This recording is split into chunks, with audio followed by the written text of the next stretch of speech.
In January, University of Phoenix Stadium in Glendale, Arizona, hosted Auburn's last-second Bowl Championship Series national title game victory over Oregon, as well as Oklahoma's convincing Fiesta Bowl win over Connecticut. But that very well could be the end of the Fiesta Bowl's relationship with the BCS, even with 3 years left under contract. ESPN televises the Fiesta Bowl. Following an investigation, the game's board of directors fired longtime CEO John Junker after it was discovered that he'd reimbursed employees for political contributions totaling upward of $46,000, among other improper and unethical use of funds.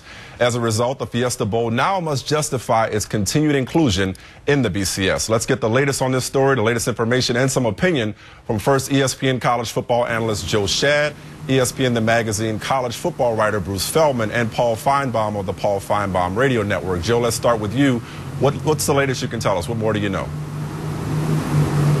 Well, Michael, there's no question that the Fiesta Bowl understands, especially based on how harshly worded that BCS statement was, and the fact that their status as a non-profit organization and bowl is certainly in question, based on the fact that the Fiesta Bowl, for example, refunded employees who gave political contributions, that they are in serious jeopardy of potentially having to yield their spot as a BCS game in a national championship site. And of course, we know that Jerry Jones and the folks in Dallas, Texas are licking their chops at the opportunity to potentially, for the next cycle, make that Cotton Bowl a BCS game. Bruce, what's your reaction to the circumstances of John Junker's firing? Well, Mike, I think if you look at it big picture-wise, you're seeing a system that everyone is very skeptical of. Screams corruption. I mean, you're talking about strip club trips, high-end expenses, like money just getting thrown all over the place, and it seems like corrupt, bad business. I'm really skeptical. By the same token, the BCS people came out and said they're going to examine this, make sure everything's done right, and go through the process with like a fine-tooth comb. But I think if they hold up a magnifying glass to some of the other bowls, they're going to find some other things that would probably make them very uncomfortable as well. So I'd be surprised if they end up booting the Fiesta Bowl out of the process, just because a lot of the other BCS bowls, I think they take their cues from how the Fiesta Bowl was run to some extent, and I think a lot of that is still going to be kept in the same place. It's just they're going to have to try to clean up a lot of the expenses around it because it looks like it was a really corrupt system. Paul, your thoughts? Mike, when I heard you introduce the story, I thought we were talking about Ohio State or Auburn's football program as opposed to the Fiesta Bowl, because all this intersects. But I think Bruce made a great point there at the end.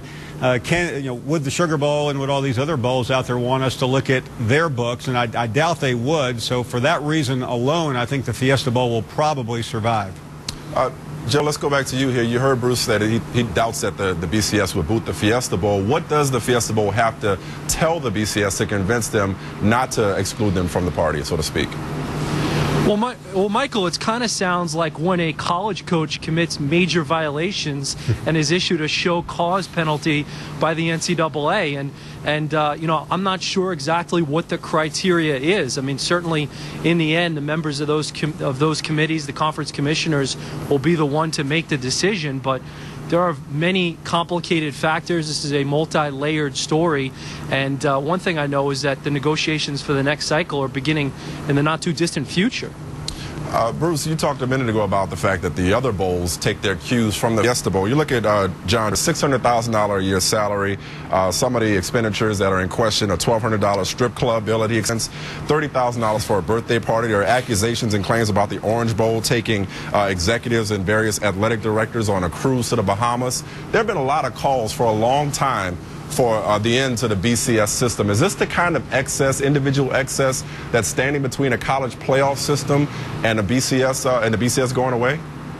I don't think it necessarily is. I mean, it would seem like that would give some weight to it, but I think that the powers that run college football, or run college football especially, I think they have so much invested in keeping power that's going to be the thing. That's the biggest barrier to a playoff beyond anything else. I'm skeptical. I think that you expose some of this, but I don't think, I mean, and we're going to get to this a little later, I think, there's so much a level of corruption in college sports, and it's just, I don't think you're going to sweep it all out with showing, okay, this, had $1,200 strip club bill and it looks bad. I just think I'm very skeptical at this point that people are going to say, all right, well, it's bad over here, so we got to blow up the system just because there's obviously corrupt people running it, just because I think that there's so many layers of it here, and there's so many people, including, the TV people that we're a part of, are making millions and billions of dollars, that I just don't think they're going to give up the power that is all that. In the affirmative, your thoughts?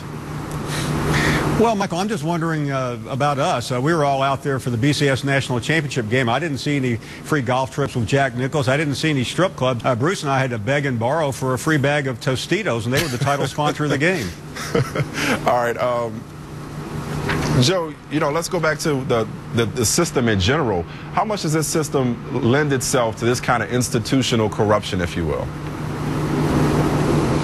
Yeah, I think that that's a great point, Michael. I mean, certainly the way the system is designed, it provides a tremendous opportunity for critics of the BCS system, for critics of college sports, for critics of the BCS bowls to say that the whole thing is a sham. This certainly provides great evidence and great ammunition for those who think that the system should be blown up. But be careful what you wish for, because I've certainly seen or read some speculation about how we could potentially have to go back to the old system. Oh. And if you hate the BCS, Michael, right. One thing you have to say, of course, is that it's at least guaranteed 1 versus 2. Right, as opposed to the old days where just a poll deciding, and sometimes you'd have multiple undefeated teams. All right, let's turn now to the Jim Tressel situation at Ohio State. He spoke to the media today in advance of the start of spring practice. Let's take a listen.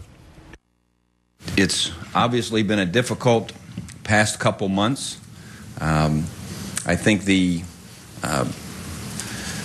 largest regrets I've had in my life have been when I've disappointed people and let people down, and certainly in this particular situation, the mistakes I've made have been very disappointing, and I'm certainly sorry for that, as I've mentioned many times. All right, Joe, you're obviously on the ground there in Columbus. How secure is Tressel's footing at Ohio State at this point? Well, listen to the president, Gordon Gee. If you listen to the athletic director, Gene Smith, who was not here today because he's part of that Final Four and he's in Houston, Jim Tressel has their complete and full support. However, of course, this has not yet played out to the end. The NCAA's inquiry and their final conclusion of additional possible penalties will not be over for another 12 to 18 months. Michael, there's been a ton of speculation, swirling rumors here in Columbus about whether or not Jim Tressel has seriously considered resigning. He did emphatically say today that he is not resigning at this time, that he will not make that decision unless he believes it's in the best interest of his players. And at this time, Michael, Jim Tressel saying he does not believe that would be in the best interest of his players. Bruce, what, if anything, do you expect the NCAA to add to Tressel's self-imposed 5-game suspension and the $250,000 fine? Mike, I expect the NCAA may sit Jim Tressel down for at least an entire season. Remember, Des Bryant lied to the NCAA. He lost a whole year. And from what I've been told by people at the NCAA holds coaches to a lot higher standard of accountability than they do players, because they're looked at as leaders and have a lot more compliance training involved. This was a 10.1 bylaw 10.1 violation, ethical conduct. Almost every other coach who has committed this has lost their job. Jim Tressel is not like any other coach who has had this before, in the fact that he's the head coach at Ohio State. He has won more. He has won national titles. He brings in more money than them.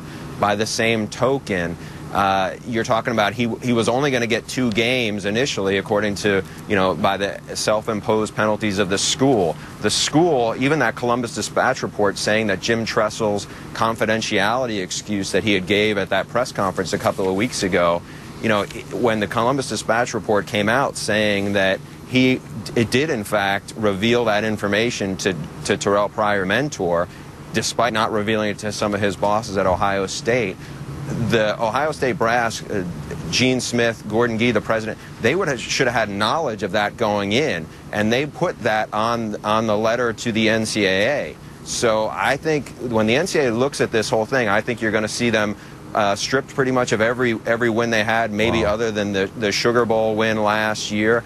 I would imagine he'll probably lose at least a year, and they could be looking at a lack of institutional control charge because of this. I think this goes beyond Jim Tressel running the program. Okay.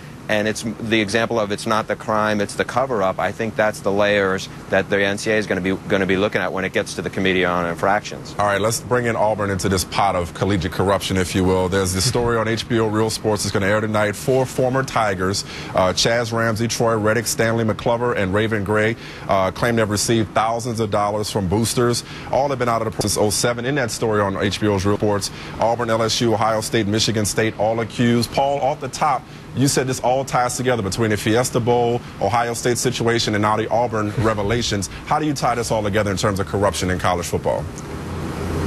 Well, I think it's business as usual, but the fact that Ohio State is in this story, I think, really makes it even worse for Jim Tressel, who I cannot believe will survive all this, as Bruce said. But I think for Auburn, it's just been a continuation of bad news from the BCS game on, the tree poisoning, allegations about Cam Newton and his father showing up when he shouldn't have, and now this occurred before Gene Chizik was the head coach. However, during this period, Gene Chizik was an assistant under Tommy Tuberville. I think they better hope at Auburn that the NCAA doesn't come sniffing around about this and continuing the Cam Newton case, because I think it's going to be bad if they do. Joe, your thoughts on how this all ties together? Specifically, what fallout do you expect at Auburn, if any?